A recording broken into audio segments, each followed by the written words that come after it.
মরুভূমির বাতাস যেন তার ক্রন্দনের সাক্ষী হয়ে রইল। আল্লাহর আরশে পৌঁছালো খেজুর গাছের আরজি।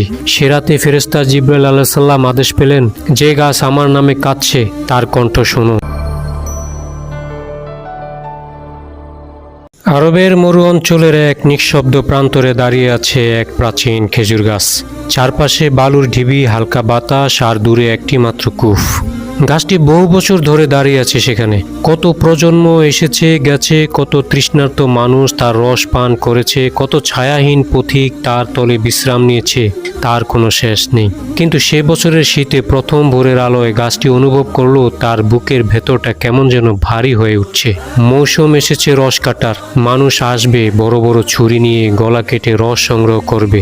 খেজুর গাছ জানে এই যন্ত্রণাটা নতুন নয়। প্রতি বছরই তারা আসে, তার দেহে আঘাত করে, তার রক্তের মতো রস সংগ্রহ করে বোতলে ভরে নেয়, তারপর চলে যায়। কিন্তু এবার কিছু যেন আলাদা। গাছটি আর চুপ থাকতে পারল না। সেই রাতে যখন মরুভূমির আকাশে তারারা ভরে উঠেছে, তখন গাছটি মাথা নোয়ালো, যেন সেজদা করছে সে ফিসফিস করে বলল, হে আল্লাহ, তুমি সব জানো, সব দেখো, কিন্তু আমি আজ আর সহ্য করতে পারছি না। প্রতি বছর মানুষ আমার গলা কাটে, আমার বুক ছিঁড়ে নেয়, আমার প্রাণের রস তারা পান করে। আমি ব্যথায় কাঁপি, কিন্তু তাদের মুখে হাসি দেখি। আমি রাগ করি না, কারণ জানি তারা তোমার সৃষ্টির সেরা জীব। কিন্তু হে রব, তারা তো তোমার এই আইন মানে না, তোমার নাম ভুলে যায়। তবুও আমি তাদের কষ্ট দিই না। গাছের পাতাগুলো কেঁপে উঠল তার আর্তনাদে। মরুভূমির বাতাস যেন তার ক্রন্দনের সাক্ষী হয়ে রইল। আল্লাহর আরশে পৌঁছালো খেজুর গাছের আরজি। সে রাতে ফেরেশতা জিবরাইল আলাইহিস সালাম আদেশ পেলেন, যে গাছ আমার নামে কাঁদছে তার কণ্ঠ শোনো। জিবরাইল আলাইহিস সালাম নেমে এলেন মরুর বুকে। খেজুর গাছের নিচে এসে বললেন, হে খোদার সৃষ্টি, তোমার আরজি শুনেছি, বলো তুমি কি চাও? গাছটি কাঁপা কণ্ঠে বলল, আমি ব্যথা চাই না হে আল্লাহর ফেরেশতা। আমি কষ্ট পাই যখন মানুষ আমাকে কেটে নেয়। আমি চুপ থাকি কারণ তারা মানুষ, আল্লাহর সেরা সৃষ্টি। কিন্তু আমার প্রাণ কাঁদে যখন দেখি তারা আল্লাহর নাম ভুলে যায় এবং মিথ্যা বলে, অন্যের হক মারে, মসজিদে যায় না, নামাজ ভুলে যায়। তারা আমার রস খেয়ে আনন্দ করে, অথচ স্রষ্টার শুকরিয়া একেবারেই আদায় করে না। জিবরাইল আলাইহিস সালাম নীরবে শুনলেন তার কথা। তারপর আকাশের দিকে তাকিয়ে বললেন, তুমি ধৈর্য ধরো হে গাছ, তোমার কষ্ট বৃথা যাবে না। তোমার আরজি আল্লাহ শুনেছেন। পরদিন সকালে গ্রাম থেকে এলো একদল লোক। তাদের হাতে ছুরি, দড়ি আর বাঁশ। তারা হাসতে হাসতে বলল, চলো এই গাছটি কাটা যাক, এবছর ভালো রস দেবে আশা করা যায়। গাছের বুকটা ধক করে উঠল। প্রথম আঘাত পড়ল তার গলায়। তার রস ফোঁটায় ফোঁটায় ঝরতে লাগলো যেন রক্ত। একজন লোক মজা করে বলল, দেখো গাছটা কেমন কাঁদছে, হয়তো ভয় পেয়েছে। অন্যজন হেসে বলল, গাছ কি কাঁদে নাকি, এটা তো কাঠ। গাছের বুকের ভেতর তখন শুধু একটাই ডাক, হে আল্লাহ, ওরা জানে না তবুও এভাবে কষ্ট দেয়।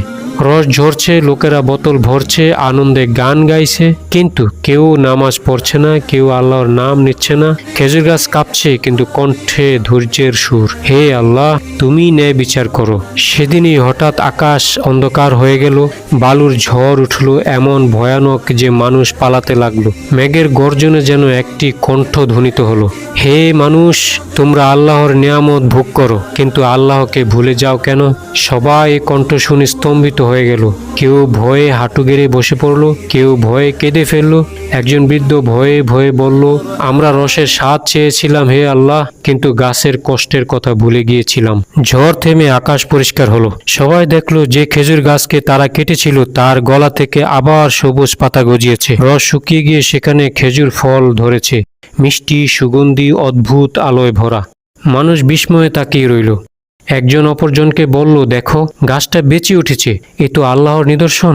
সবাই সেজদায় লুটিয়ে পড়ল, কেউ কেঁদে ফেলল। সবাই আল্লাহর কাছে প্রার্থনা করল, হে আল্লাহ, আমরা অবিচার করেছি, আমাদের ক্ষমা করো। সেই রাতে খেজুর গাছ আবার মাথা নোয়ালো। সে বলল, হে আমার রব, আমি এখন বুঝেছি আমার কষ্ট বৃথা নয়। মানুষ কষ্ট দিয়ে শিখে নেয়, হারিয়ে গিয়ে ফিরে আসে তোমার দিকে। আমাকে ধৈর্যের প্রতীক বানিয়ে রেখো, যেন আমার প্রতিটি রস তোমার স্মরণে মানুষকে জাগায়। আল্লাহর কণ্ঠ এলো নরম বাতাসের মতো, তুমি আমার নাম নিয়ে ধৈর্য ধরেছ, তাই আমি তোমাকে জীবনের প্রতীক বানালাম। তোমার ফল হবে জান্নাতের ফলের মতো মিষ্টি, তোমার ছায়া হবে শান্তির মতো কোমল। যে তোমার ফল খাবে সে আমার নেয়ামতের কথা স্মরণ করবে। বছর ঘুরে আবার শীত এলো।